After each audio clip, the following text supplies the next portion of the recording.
I recently met with a client who had been sued over website accessibility and had entered into a settlement agreement, and he needed help meeting the various terms of the settlement agreement. So, what we're going to do now is I'm going to give you a behind the scenes on the call. I will tell you what we talked about, and then I will tell you some of the estimates that I gave him. Now, the primary requirement was remediation, and I let him know that yes, we can remediate your website, but to do so, we need to find all of the issues, and that's where the audit service comes into play. So we can't skip the step of the audit because otherwise I would be telling my developer, hey, just go fix the website. And then it's like, well, what do I need to fix? And so that's why we need to find all the accessibility issues. So that's why we're going to audit. And I gave him the estimate of $5,000 to $6,500 on the call.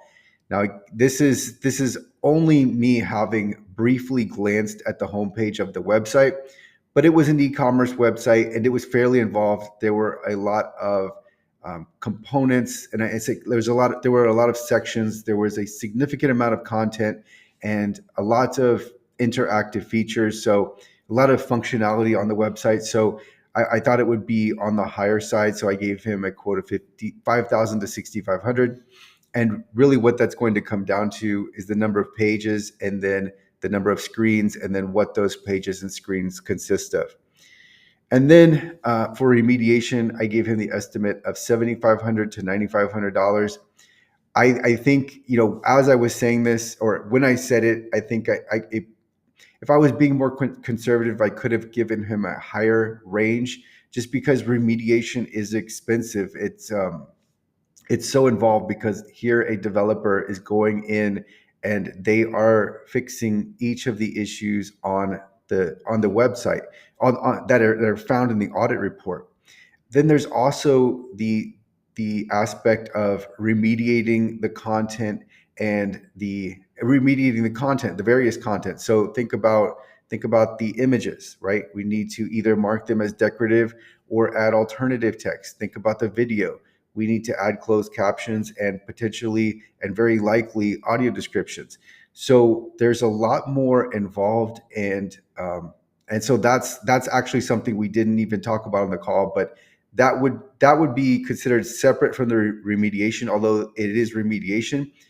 Remediation in the sense that I have here, and by the way, I'm reading from a graphic. There are 3 columns. We're on the remediation column. Remediation in the sense that I have here is the code remediation. So these are the technical aspects of accessibility. But when we get into content, think of text and video, occasionally audio, and then the images, and then potentially documents. And actually there were documents too. So, and I found this out later, but the point is that remediation is it's not just the website, it's also the content on the website. All right, and so 2 other parts of the settlement agreement was that you have a conformance statement and an accessibility statement. So a conformance statement, that is, at accessible.org, we don't charge for certification or conformance statements. We don't charge for that documentation. But to reach that threshold is quite difficult because your everything in scope has to be conformant. So there's no exception. So this is where we have third-party embeds and third-party integrations. If there are any, then that might have to be switched out. You might have to either look for a new third-party integration or just remove it altogether. And with e-commerce websites, and this, I think this was a Shopify website, there's not, you can't, some of these third-party integrations are really, the website they're integral to the website. So that would be a consideration. And so that would add another degree of complexity to the project. So that's the remediation column. Now, another requirement under the settlement was training. That would be fairly easy because his team could sign up for the WCAG course. And this is my course on the Web Content Accessibility Guidelines. But this was another part of the settlement agreement. We actually didn't talk about the training, but that was another part of this. And then there was a third column, which I have labeled as monitoring. So here there were interval audits that were required, as well as monthly scans. And I told him, look, I was like, we can scan the website for free, and this would only be a nominal value. But then the interval audits, I gave him the estimate of $2,500 to $3,500, but it would actually come down from here because I've looked at, so I started scoping this project, and this would come down because the number of pages in the interval audits would come down. So, so yeah, this is what we talked about, and it's just it's a very extensive project, one that's going to take a long time.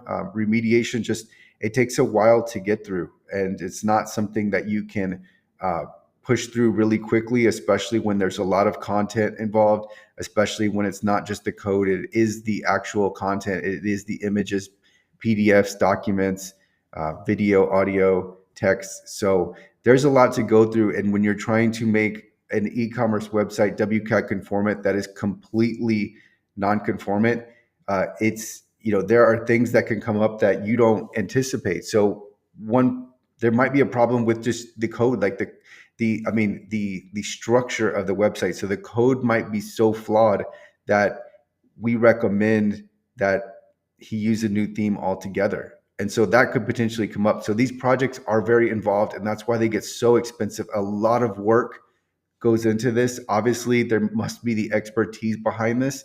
So that's why this gets so expensive and it climbs. So this is what we talked about. There were many more terms to the settlement agreement. I wouldn't say many more, but there were a number of additional terms that I'm not going through, but these were the primary terms where we would be involved. And there were a few others, but these are the primary terms that we talked about on the call. And we just went over each of the services and about how much they could cost and what they would involve, and then the timeline. The timeline here wasn't this wasn't a restrictive timeline, so we would have had enough time to finish the services under the contract, not under the settlement agreement timeline. That wouldn't have been a problem, but we did discuss timeline as well. So this was us going through a settlement agreement with a prospective client. If you need help meeting the terms of a settlement agreement and would like to talk to me, I will include a link in the description below. Also, accessible.org pricing is to our pricing page, which I will link to in the description, and that will tell you that will give you a really good feel for what we charge. And from there, you can get an estimate on how much your website, it would take for your website to be audited, remediated, etc. So there are many services, and if you just look on accessible.org, you can get a really good idea for how much what your project is, how much it will cost. I can tell you that we charge, usually it's between $200 and $350 per page per page or potentially screen for an audit. Sometimes pages or screens are not complex at all. They're fairly simple. In that case, we charge less. But this will give you, if you go to the pricing page, it will give you a really good idea of how much you can expect to pay for your project. So that's all on this graphic I have here. And I will include those links in the description.